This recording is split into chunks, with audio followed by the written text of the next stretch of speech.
Guys, welcome back to ultimate success online tutorial. तो आज के इस वीडियो में हम कैट का बहुत इंपॉर्टेंट वोकैब डिस्कस करने वाले हैं। अगर आप ये लेक्चर देख लेते हैं तो topics like spotting errors, fill in the blanks and RC की क्वेश्चंस आप बहुत आसानी से सॉल्व कर पाओगे। आपको कैट में बहुत हेल्प मिलेगी आरसी की क्वेश्चंस में। आई सजेस्ट यू कि आप हमारा कोई भी पार्ट मिस मत करना। तो आइए देखते हैं हमारा फर्स्ट एग्जाम्पल। सो गाइस, आज का हमारा फर्स्ट एग्जाम्पल है flux. Flux means a state of ongoing change, लगातार चेंज होना, उसको बोलेंगे हम फ्लक्स। फॉर एग्जाम्पल, आपने देखा होगा कोरोना वायरस की वजह से एग्जाम के टाइम टेबल बार बार चेंज हो रहे हैं, लगातार चेंज हो रहे हैं। अ state of ongoing change, flux, उसको बोलेंगे हम फ्लक्स। हमारे हॉलिडे प्लान्स लगातार चेंज होते रहते हैं, flux. A state of ongoing change, कोई भी चीज़ लगातार चेंज होना, उसको बोलेंगे हम फ्लक्स। अब इसको हम सेंटेंस में कैसे यूज करेंगे? For example, my hotel reservations are in flux because I can't decide where I want to stay during my vacation. My hotel reservations are in flux. Are in flux means लगातार change हो रहे हैं मेरे hotel reservations. Flux means a state of ongoing change, लगातार change होना। Next. So guys, आज का हमारा नेक्स्ट एग्जाम्पल है impertinent. Impertinent means disrespectful, insolent और outrageous. This simply means rude, not showing respect to somebody who is elder and more important. Impertinent simply means rude. Impertinent person का मतलब होता है rude person. Impertinent personality का मतलब होता है rude personality.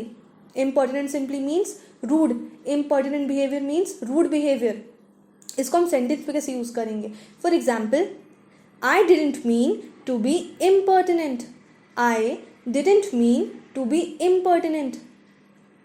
I didn't mean to be rude, impertinent means rude. Next, don't be impertinent, you are not in a good position to tell your boss what to do. Don't be impertinent, don't be rude. Impertinent simply means rude. Next. So guys, आज का हमारा next example है importune. Importune means to ask repeatedly. This simply means to make repeated forceful request for something in an annoying way or to beg persistently. Importune का मतलब यही होता है to make repeated forceful request for something. For example, आपने देखा होगा कुछ लोग डॉक्टर्स के सामने भीख मांगते हैं, प्लीज़ हमारे पेशेंट को बचा लीजिए, प्लीज़ हमारे पेशेंट को बचा लीजिए। वो बार बार एक ही रिक्वेस्ट करते हैं इन अ रिपीटेड मोड, प्लीज़ हमारे पेशेंट को बचा लीजिए, प्लीज़ हमारे पेशेंट को बचा लीजिए। उसको बोलेंगे हम importune, to make repeated forceful request for something. आपने देखा होगा सड़क पे भिखारी लोग आपसे भीख मांगते हैं, आपको बार बार एक ही चीज़ बोलते हैं, हमको प्लीज़ कुछ पैसे दे दीजिए, हमको प्लीज़ कुछ खाने के लिए दे दीजिए। To make repeated forceful request for something, कोई लगातार आपसे रिक्वेस्ट कर रहा है, अ काइंड ऑफ मतलब बेग कर रहा है आपसे, उसको बोलेंगे हम इम्पॉर्चुन। इसको हम सेंटेंस पे कैसे यूज करेंगे? For example, one can no longer walk the streets without seeing beggars importuning passer by. कोई ऐसा हो ही नहीं सकता कभी कि कोई बेगर आपको दिखे ही ना सड़क पे भीख मांगते हुए, आपको रिक्वेस्ट करते हुए। उसको बोलेंगे हम importune, to make repeated forceful request for something in an annoying way. Next. So guys, आज का हमारा नेक्स्ट एग्जाम्पल है indict. Indict simply means to charge with crime, किसी को दोषी ठहराना, उसको बोलेंगे हम इंडाइक्ट। फॉर एग्जाम्पल, अगर आपकी कॉलोनी में चोरी होती है, जो चोर होता है तो उसको लोग दोषी ठहराते हैं ना कि अरे इसने चोरी की है, ये चोर है। इनडायरेक्ट, किसी को दोषी ठहराना, to charge with crime. Accident के टाइम पे जिसकी गलती होती है उसको लोग दोषी ठहराते हैं ना। Indirect, to charge with crime, किसी को दोषी ठहराना। अब इसको हम सेंटेंस में कैसे यूज करेंगे? For example, 5 people were indicted on charges of robbery. 5 people were indicted. 5 लोगों को दोषी ठहराया गया on the charges of robbery. Indicted simply means किसी को दोषी ठहराना. Next, the grand jury indicted Rahul for murder. The grand jury indicted Rahul for murder. Grand jury ने राहुल को दोषी ठहराया मर्डर के केस में. इंडाइक्टेड सिंपली मीन्स किसी को दोषी ठहराना. नेक्स्ट. सो गाइस, आज का हमारा नेक्स्ट एग्जाम्पल है इंड्यूबिटेबल. इंड्यूबिटेबल मीन्स इम्पॉसिबल टू डाउट. जिस पे डाउट नहीं किया जा सकता उसको बोलेंगे हम इंड्यूबिटेबल. अब इसको हम सेंटेंस में कैसे यूज करेंगे? For example, an indubitable truth. Indubitable truth means जिस पे डाउट नहीं किया जा सकता. एक ऐसा ट्रुथ जिस पे डाउट किया ही नहीं जा सकता. Indubitable. Next. He was indubitably the most brilliant and amiable of all the prince. He was indubitably the most brilliant and amiable of all the prince. Indubitably means जिस पे डाउट नहीं किया जा सकता. कुछ इसमें तो कोई डाउट ही नहीं है कि वो एक ब्रिलियंट या एमिएबल प्रिंस नहीं है. There is no doubt. Next. So guys, आज का हमारा नेक्स्ट एग्जाम्पल है inexorable. Inexorable means in a way that continues without any possibility of being stopped. Inexorable simply means something which is continuous and unstoppable. For example, आपने देखा होगा corona virus बढ़ता ही जा रहा है, रुकने का नाम ही नहीं ले रहा है. Inexorable, something which is continuous and unstoppable. उसको बोलेंगे हम इनएक्सोरेबल. हम चाह के भी कोरोना वायरस को नहीं रोक सकते हैं, वो बढ़ता ही जा रहा है, विच इज अनस्टॉपेबल. अब इसको हम सेंटेंस में कैसे यूज करेंगे? For example, of course the public is enraged by the inexorable rise in gas price. Inexorable rise in gas price means which is continuous and unstoppable. Gas price रुकने का नाम ही नहीं ले रहा है, प्राइस बढ़ता ही जा रहा है, which is continuous and unstoppable. उसको बोलेंगे हम inexorable. Next. Following her husband's sudden death, Sheila went into the inexorable depressive state. Inexorable depressive state means which is continuous and unstoppable. Next. Aging is an inexorable process. Aging is an inexorable process. Inexorable process means which is continuous and unstoppable. हम चाह के भी उसको रोक नहीं सकते. Which is continuous. Next. So guys, आज का हमारा next example है infraction. Infraction means violation. This simply means a breaking of a rule or law. Infraction का मतलब होता है कानून तोड़ना.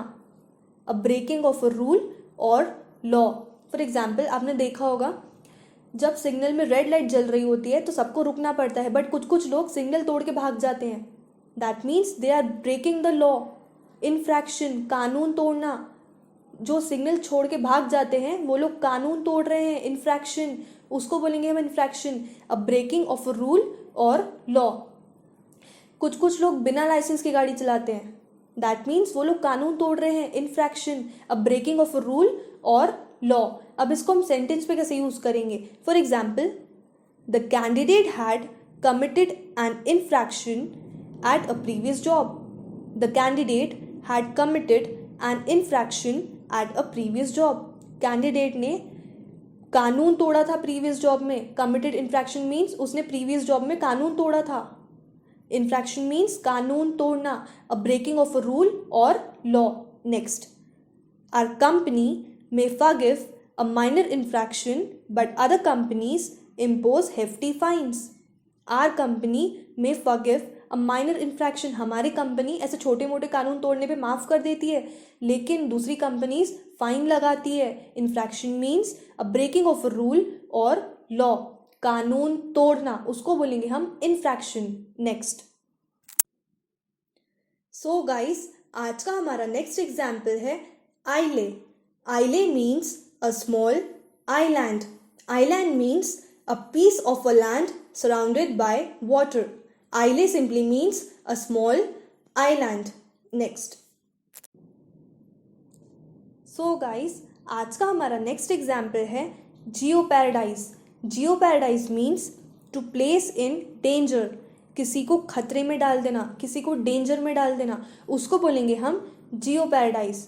फॉर एग्जाम्पल, आपने कभी कभी सुना होगा कुछ कुछ लोगों को बोलते हुए, तेरे को पता है उसने उसको डेंजर में डाल दिया, उसने उसको खतरे में डाल दिया, उसको बोलेंगे हम जियोपैराडाइज, किसी को डेंजर में डाल देना, किसी को खतरे में डाल देना। अब इसको हम सेंटेंस में कैसे यूज करेंगे? For example, he would never do anything to jeopardize his career, he would never do anything to jeopardize his career.